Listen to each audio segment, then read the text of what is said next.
The European Union is possibly as bad as China, just smaller. Okay? It's terrible what they do to us. European Union, take a look at the car situation. They send the Mercedes in. We can't send our cars in. Look what they do to our farmers. They don't want our farm products. Now, in all fairness, they have their farmers, so they want to protect their farmers. But we don't protect ours, and they protect theirs.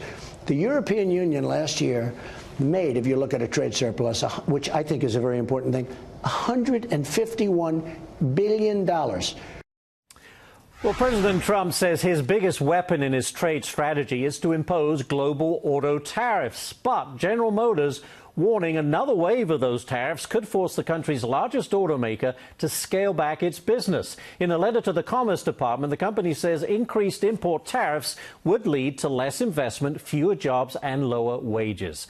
I want to bring in now the president of the National Foreign Trade Council and a former WTO Deputy Director General, Ambassador Rufus Yerxa. Ambassador, thank you for joining us. My pleasure. Would you agree with GM's assessment on tariffs and the warning that automaker is giving out?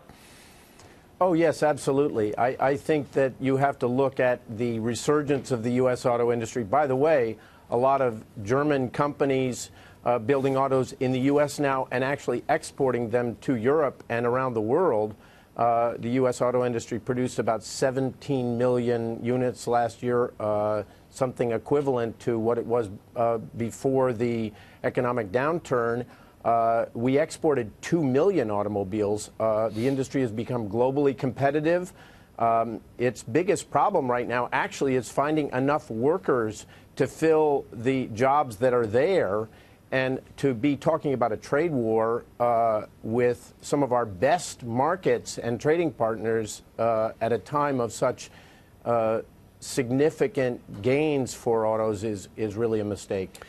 Having said that, the president points out that the tariffs charged by the Europeans, the EU, is closer to 10%, while it's 2.5% coming the other way into the United States.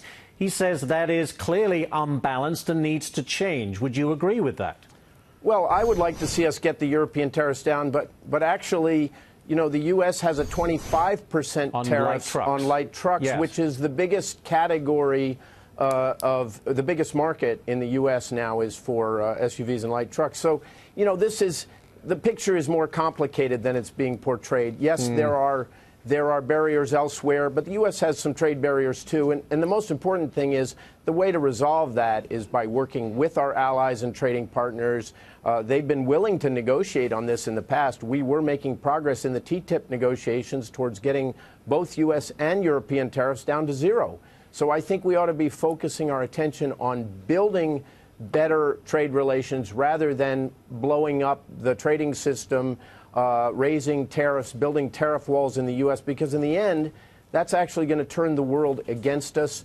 And trade is terribly important to the U.S. We export $2.2 trillion worth of goods and services. 1 out of every 5 American jobs depends on exports. 1 out of every 3 acres of agriculture is planted for exports. Europe is a big market, but so are Canada, Mexico, Japan.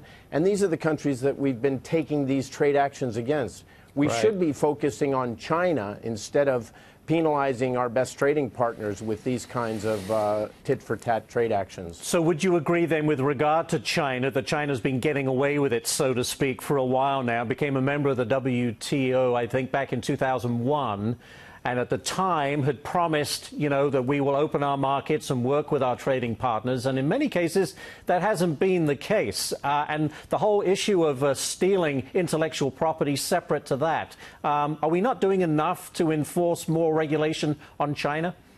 No, I think it's absolutely true that China has a lot of practices that the companies I represent are very concerned about. There's a lot of forced technology transfer, discriminatory licensing of U.S. companies and intellectual property and other things, and we ought to be going after that. But look, we're not going to be successful in pushing China towards better behavior simply by getting into trade wars, and particularly not by alienating all of our best trading partners where our export markets have been increasing dramatically. We ought to be working with them in the WTO. We certainly shouldn't be pulling out of the WTO system. We should be leading the WTO system to put pressure on China. Because if we don't, what's going to happen is the U.S. is going to become more isolated.